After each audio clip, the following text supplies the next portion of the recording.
Steven Spielberg తీసిన Jurassic park cinema కథ గుర్తుందా? చెట్టు జిగురుతో ఇరుక్కుపోయిన ఒక దోమ నుంచి డైనోసర్ డిఎన్ఏను సేకరించి క్లోనింగ్ ద్వారా రాక్షస బల్లుల్ని సృష్టిస్తారు ఆ సినిమాలో.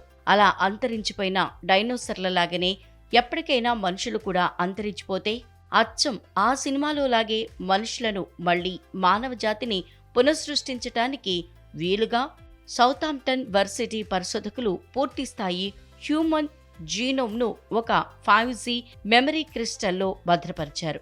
ప్రస్తుతం మనకు అందుబాటులో ఉన్న సాంకేతిక పరిజ్ఞానంతో కేవలం జెనెటిక్ సమాచారాన్ని ఉపయోగించి మానవులను కృత్రిమంగా సృష్టించలేం.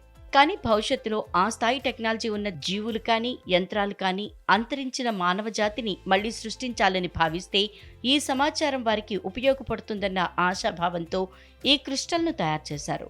దీనిని మెమరీ ఆఫ్ మ్యాన్కైండ్ ఆర్కైవ్ అనే ప్రత్యేక టైం క్యాప్సిల్లో భద్రపరుస్తున్నారు. ఈ టైం క్యాప్సిల్ ఆస్ట్రేలియాలోని హాల్స్టాట్ సాల్ట్ కేవ్లో ఉంది.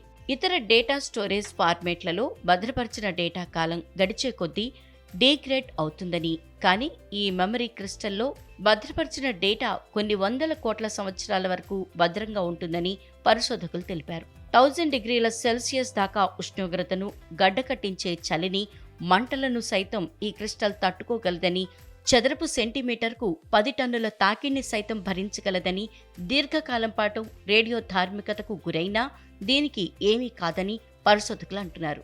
ఒక్క 5D మెమరీ క్రిస్టల్లో 360 టెరాబైట్ల దాకా సమాచారాన్ని దాచవచ్చు అని వివరించారు.